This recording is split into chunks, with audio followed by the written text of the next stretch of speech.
예, 지방선거가 40일 앞으로 다가왔습니다. 이번 지방선거의 중심은 민생이어야 합니다. 전세대란은 명백한 정책 실패입니다. 이재명 정부 내란을 이야기하지만 전세값 올려주기 위해서 서민들의 통장을 쥐어짜게 만들고 돈을 주고도 구할 수가 없도록 전세 물량을 없애버린 것은 민생 내란입니다. 그러면 집을 사면 된다지만 대출은 틀어막고 이재명 대통령이 집값이 떨어진다라고 하면 그것도 양심 없는 건 아닙니까? 전세도 매매도 아니면 월세밖에 더 있습니까? 의식주 중에서 가장 비싸고 실패하면 가장 크게 무너지는 것이 바로 주입니다. 옷값은 한철 견딜 수 있고 밥값은 한 끼 참을 수 있습니다. 그러나 집값은 참을 수도 건너뛸 수도 없습니다. 매일 밤 눕는 자리, 매달 돌아오는 월세, 매년 다가오는 만기. 집은 국민의 삶을 매 순간 진두릅니다. 이재명 정부 지금 오른쪽 주머니에 26조 원 세금으로 하사금을 찔러 넣으면서 왼쪽 주머니에서 전세 보증금 수천만 원, 많게는 수억 원을 꺼내가고 있습니다.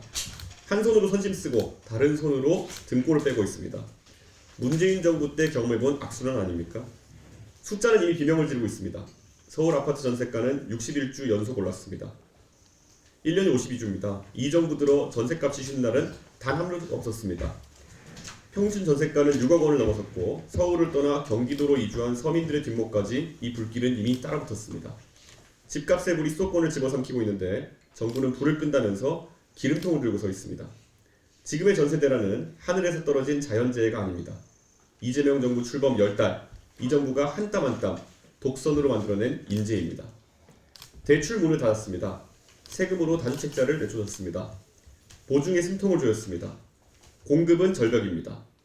4개의 빗장이 동시에 걸리자 전세는 사라지고 월세는 폭등했습니다. 부동산 실패로 무너진 문재인 정부보다 더 깊은 수렁으로 국민을 밀어넣고 있습니다. 이 정부 부동산 방정식의 결과는 폭등한 서민의 월세 청구서입니다. 그리고 여기에 이 정부의 가장 잔인한 모순이 있습니다.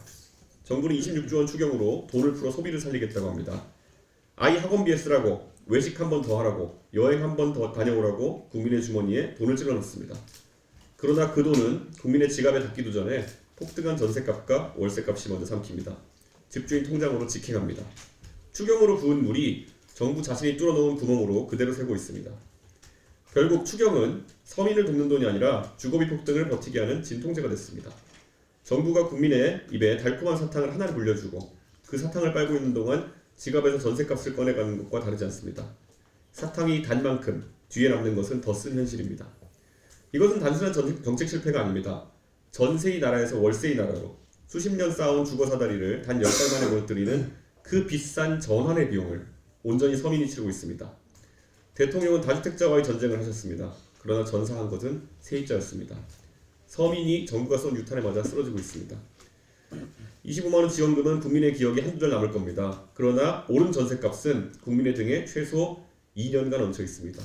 지방선거 40일, 국민이 평가할 것은 어차피 국민의 세금에서 나가는 조삼모사 하사금이 아닙니다. 두 발 뻗고 잠들 집입니다. 월세 전도사 이재명 대통령은 국민의 세금으로 파란 지붕 기와집에서 즐기고 계시지만 서울, 경기도는 이미 전쟁터입니다. 가성고쳐 원성고, 춘향전 한번 읽어보십시오. 개혁신당은 항상 민생의 제일 앞자리에 서겠습니다. 감사합니다.